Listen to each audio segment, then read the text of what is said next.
شروع کرتی ہوں اللہ کے نام سے جو بے انتہا مہربان نہایت رحم فرمانے والا ہے۔ علم کیا نہیں، نشرح ہم نے کھول دیا، لکا آپ کے لیے، صدرک سینہ آپ کا، ووضعنا اور اتار دیا ہم نے، عنکا آپ سے، وزرک بوجھ آپ کا، الذی وہ جس نے، انقضا توڑ دی تھی، ظہرک کمر آپ کی، ورفعنا اور بلند کیا ہم نے، لکا آپ کے لیے، ذکرک ذکر آپ کا، فإن پس یقیناً، مع ساتھ، العسری تنگی کے، یسرا آسانی ہے، ان یقیناً، مع ساتھ، العسری تنگی کے، یسرا آسانی ہے، فإذا پس جب، فرغتا فارغ ہو جائیں آپ، فانصب تو محنت کیجئے، وإلی ربک اور طرف اپنے رب کے، فرغب پس رغبت کیجئے۔ سورۃ الانشراح جس کا ایک نام سورۃ الشرح بھی ہے اور سورۃ الم نشرح بھی، یہ تین نام عام طور پر آپ کو مختلف مصاحف میں لکھے ہوئے ملیں گے۔ تینوں میں معنی ایک ہی ہے، مکی سورت ہے، پچھلی سورت کا تتمہ ہے یعنی کمپلیشن ہے۔ بعض کے خیال میں یہ دونوں ایک ہی سورت ہے، لیکن حقیقت یہ ہے کہ دونوں الگ الگ صورتیں ہیں، سورۃ الضحیٰ اور سورۃ الم نشرح۔ سورۃ الضحیٰ میں بھی رسول اللہ صلی اللہ علیہ وسلم پر اللہ سبحانہ وتعالیٰ کے انعامات کا ذکر ہے، اور اس سورت میں بھی آپ صلی اللہ علیہ وسلم پر اللہ سبحانہ وتعالیٰ نے جو انعامات کیے، احسانات کیے، ان کا ذکر ہے۔ سورۃ الضحیٰ میں حسی انعامات، ظاہری انعامات، نظر آنے والی چیزیں، ان کا ذکر ہے، اور سورۃ الشرح میں معنوی یا نظر نہ آنے والے لیکن حقیقت میں جو اللہ سبحانہ وتعالیٰ کے انعامات ہیں جن کا ذکر آگے آئے گا آج، ان کا ذکر ہے۔ حقیقت یہ ہے کہ کوئی بھی نعمت کسی کو بھی جب ملتی ہے تو اس پر لازم ہوتا ہے کہ وہ اس کا شکر ادا کرے۔ سورۃ الضحیٰ کے آخر میں آپ صلی اللہ علیہ وسلم کو بتا دیا گیا کہ آپ شکر ادا کرنے کے لیے کیا کیا کریں۔ کیا بتایا گیا؟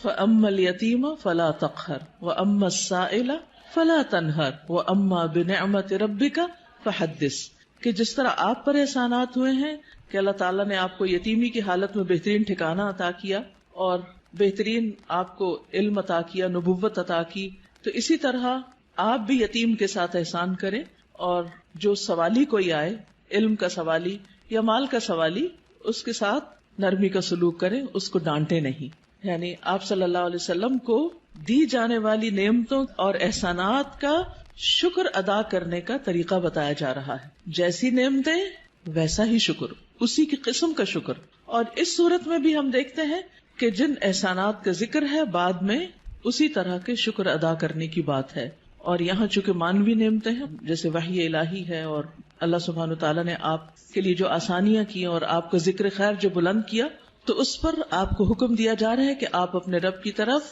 توجہ کیجئے، اس کی عبادت کیجئے، جب فارغ ہو جائیں تو بھی اپنے رب کی طرف رغبت کیجئے۔ انسان جب کسی بھی نعمت کا شکر ادا کرتا ہے تو اللہ تعالیٰ کا وعدہ ہے کہ وہ اس نعمت کو بڑھا دیتا ہے اور زیادہ عطا کرتا ہے۔ ہمیں بھی اللہ تعالیٰ نے مختلف طرح کی نعمتیں اور ٹیلنٹس دے رکھے ہیں، بعض اوقات ہم اپنے ان ٹیلنٹس کو فل کیپیسٹی میں استعمال نہیں کرتے، نتیجہ کیا ہوتا ہے؟ ہماری صلاحیتوں کو زنگ لگ جاتا ہے۔ لیکن جتنا زیادہ ہم ان کو استعمال کرنے لگتے ہیں، جتنا زیادہ ہم ان کو دینے لگتے ہیں، اور خاص طور پر اگر کوئی شخص دین کی دعوت دینے والا ہو یا تعلیم دینے والا ہو، تو ایک استاد یا ایک داعی جتنا زیادہ اپنے مدعو کے ساتھ یا اپنے طالب علم کے ساتھ، اسٹوڈنٹ کے ساتھ محنت کرتا ہے، اس کے لیے قربانی کرتا ہے، اس کو سکھانے کی اور اس کو دینے کی کوشش کرتا ہے، تو اس کا علم اور تجربہ اتنا زیادہ بڑھتا چلا جاتا ہے۔ نہ صرف یہ کہ علم اور تجربہ بڑھتا ہے، بلکہ شاگردوں کے دل میں اس کے لیے محبت اور اس کے لیے رسپیکٹ اور اس کی قدر کا جذبہ بھی اسی طرح بڑھتا ہے۔ ہم سب بھی اپنے اپنے وقت میں طالب علم رہے، اور ہم سب جانتے ہیں کہ کس استاد کا ہماری نظر میں کیا مقام تھا، آج تک ہمیں یاد ہے۔ تو اسی طرح ہمارے شاگردوں کی نظر میں بھی ہر استاد کا اپنا اپنا ایک مقام ہے، اور کس کا مقام اور درجہ اور عزت اور محبت اور قدر زیادہ ہوتی ہے، جو اپنے شاگردوں کے لیے جتنا زیادہ مخلص ہوتا ہے، وہ علم دینے کے کام کو یا نبوت کا کام کو پیشہ نہیں ہوتا۔ یہ ایک اللہ سبحانہ تعالیٰ کی نعمت کا، اللہ تعالیٰ کے اس احسان کا کہ اس نے ہمیں یہ سب کچھ عطا کیا، اس کا شکر ادا کرنا ہوتا ہے، اظہار نعمت کرنا ہوتا ہے، اس کو شیئر کرنا ہوتا ہے، دوسروں کے ساتھ بانٹنا ہوتا ہے. اور انسانوں کی تعلیم و تربیت اور انسانوں کو کچھ بنانا یہ دنیا کا سب سے بڑا کام ہے. کیونکہ مادی چیزیں، پتھر توڑ کے گھر بنانا، کوٹ کے بجری سڑکیں بنانا، یہ بھی ایک کام ہے جو نظر آنے والی چیزیں ہیں، لیکن وہ تو ہمارے لیے مسخر ہیں، مطیع ہیں، فرما بردار ہیں. ہم جہاں چاہیں ان کو لگا دیں، جس طرح چاہیں ان کو رکھ دیں. لیکن انسان اتنی آسانی سے بات سننے والے نہیں ہوتے. ان کو مولڈ کرنا اور ان کو گھڑنا اور ان کو کچھ بنانا اور ان کو سنوارنا اور ان کو نکھارنا، جو نبی صلی اللہ علیہ وسلم کے فرائض منصبی میں سے تھا. اور یہی آپ کے بعد ہر استاد کی ذمہ داری ہے کہ وہ طالب علموں کو صرف انفارمیشن ٹرانسفر کرنے والا نہ ہو، بلکہ ان کے اندر کے پوٹینشل کو، ان کی صلاحیت کو، ان کے اندر پائی جانے والی مختلف جو قوتیں ہیں ان کو نکھارنے اور معاشرے کے لیے اور خود اس شخص کے لیے زیادہ سے زیادہ مفید بنانے والی.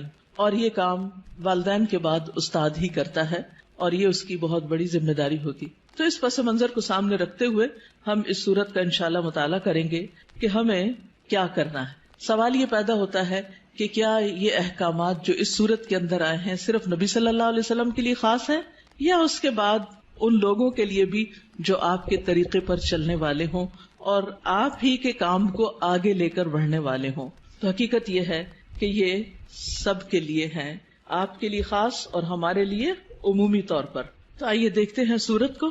اللہ سبحانہ وتعالیٰ فرماتے ہیں الم نشرح لک صدرک. الم کیا نہیں، سوالیہ انداز ہے اور یہ یقیناً کے معنوں میں ہے، قد کے معنوں میں. نشرح ہم نے کھول دیا. شرح کا لفظ ہوتا ہے کسی چیز کو چھوٹے چھوٹے ٹکڑے کر کے، جیسے گوشت ہے تو گوشت کے چھوٹے چھوٹے سلائسز کرنا، اس کو کاٹنا. تشریح سرجری کے لیے بھی آتا ہے. الم نشرح کیا ہم نے کھول نہیں دیا، لکا آپ کے لیے، آپ کی خاطر، کیا صدرک آپ کا سینہ.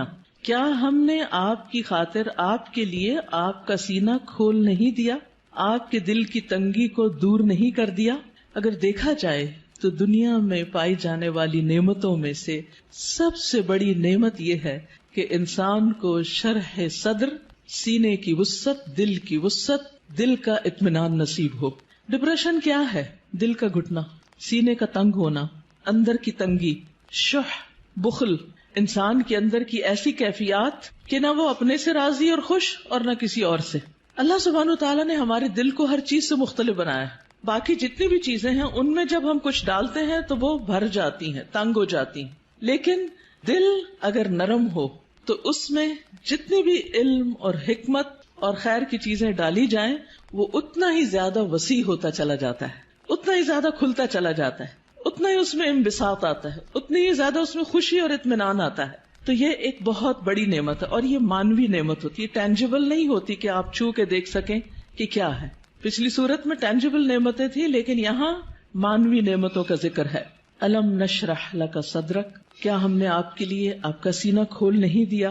جب سینہ کھلتا ہے تو مشکل سے مشکل، پیچیدہ سے پیچیدہ اور کمپلیکیٹڈ معاملات سمجھ میں آنے لگتے ہیں. انسان چیزوں کی تہ تک پہنچنے لگتا ہے، اس کو گہرائی نصیب ہوتی ہے، اس میں وزڈم آتی ہے، اس میں ڈیپتھ آتی ہے اور انسان دور تک سوچنے لگتا ہے. ابراہیم علیہ السلام کا ویژن آپ دیکھیں کہ انہوں نے نبی صلی اللہ علیہ وسلم کے بھیجے جانے کے لیے دعا کی تھی 2500 سال پہلے. وہ کیسے، ان کو یہ ضرورت کیوں محسوس ہو گئی اور انہوں نے اپنی دعا میں یہ دعا کیوں شامل کی کہ اللہ ان کے اندر سے ایک شخص ایسا اٹھانا جو ان کی تعلیم و تربیت کرے.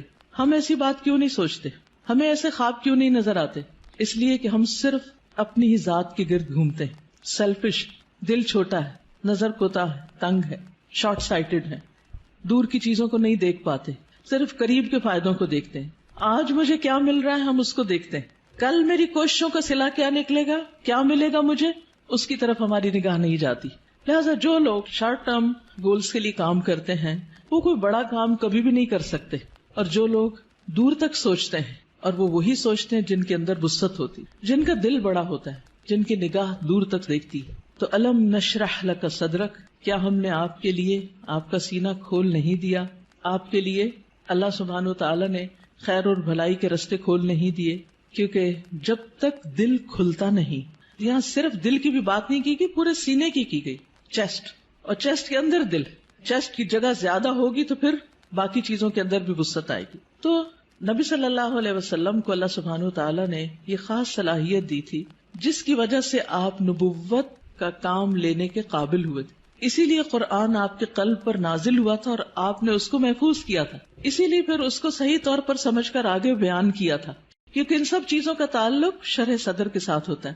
یہی وجہ ہے کہ ہم دیکھتے ہیں کہ موسیٰ علیہ السلام جب اللہ سبحانہ تعالیٰ نے ان سے بات کی، ہم کلام ہوئے اللہ تعالیٰ، اور ان کو اپنے کام کے لیے چن لیا، وَاصْطَنَعْتُكَ لِنَفْسِي، اور اللہ تعالیٰ نے ان کو اپنی رسالات سے نوازا، تو انہوں نے سب سے پہلی دعا کیا مانگی؟ رب اشرح لی صدری ویسر لی امری واحلل عقدۃ من لسانی یفقہوا قولی، کہ اللہ میرا سینہ کھول دے، یہ ساری بات مجھے بھی سمجھ آئے اور دوسروں کو بھی سمجھ آئے، اور میرا کام آسان کر دے، اور میری زبان کی گرہ کھول دے تاکہ لوگ بات سمجھ سکیں، اور مجھے میرے گھر والوں میں سے ایک مددگار میرے بھائی ہارون کو عطا کر. تو بہرحال اللہ سبحانہ تعالیٰ جس کے ساتھ بھلائی کا ارادہ کرتا ہے، من یرد اللہ بہ خیرا یفقہہ فی الدین، اور پھر افمن شرح اللہ صدرہ، کیا بھلا وہ جس کا سینہ اللہ نے کھول دیا، فہو علی نور من ربہ، اور وہ اپنے رب کی طرف سے ایک نور پر ہو. تو جس کا سینہ اللہ تعالیٰ کھول دے، اور خصوصاً جس کو اللہ ہدایت دینا چاہتا ہے، صحیح راستہ دکھانا چاہتا ہے، تو اس کے بارے میں کیا فرمایا؟ من یرد ان یہدیہ یشرح صدرہ للاسلام، جس کو اللہ ہدایت دینا چاہتا ہے اس کا سینہ اسلام کے لیے کھول دیتا ہے، اس کو وسعت عطا کر دیتا ہے، اس کے دل میں پھر اسلام کی محبت پیدا ہو جاتی، وہ اس کے لیے کچھ کرنا چاہتا ہے. اور ساری قربانیاں اس کے بعد ہی ہوتی ہیں جب انسان کا سینہ کھل جاتا ہے. اور پھر آپ دیکھیں کہ سینہ تنگ کب ہوتا ہے، دل تنگ کب ہوتا ہے؟ جب لوگ ہم پہ باتیں کرتے ہیں، جب لوگ ہمیں ہرٹ کرتے ہیں، تو پھر ان کی طرف سے ہمارا دل تنگ ہو جاتا ہے، پھر ہم معاف نہیں کر سکتے، پھر ہم اپنے دل میں حسد اور بغض اور ان چیزوں کو بھر لیتے ہیں، پھر ہم ان لوگوں کے ساتھ خیر اور بھلائی نہیں کر سکتے. لیکن آپ دیکھیے کہ پیغمبروں کو لوگوں نے کون سا لقب ہے جو نہیں دیا، ساحر، کاہن، مجنون، شاعر، نہ جانے کیا کچھ. لیکن کیا انہوں نے ان باتوں کو دل میں رکھا اور لوگوں سے انتقام لیے اور جوابی کارروائیاں کی، یا ان کو معاف کر کے پھر بھی ان کی ہدایت کی دعائیں کرتے رہے؟ جنہوں نے پتھر مارے طائف کے سفر پر، آپ نے ان کے لیے کیا کیا؟ ان کے لیے بھی دعائیں کی. ہر موقع پر نہ صرف یہ کہ نبی صلی اللہ علیہ وسلم نے، بلکہ باقی پیغمبروں میں. آج بھی جو شخص واقعی سچے دل سے اسلام کی خدمت کرنا چاہتا ہے، یعنی جس کے دل میں اسلام کی خدمت کا جذبہ ہے، اسے لازمی طور پر اپنے دل کی وسعت کے لیے دعا کرنی، اسے اپنے دل کو کھلا کرنا ہوگا، اسے لوگوں کو معاف کرنا ہوگا، اسے لوگوں کی غلطیوں سے درگزر کرنا ہوگا.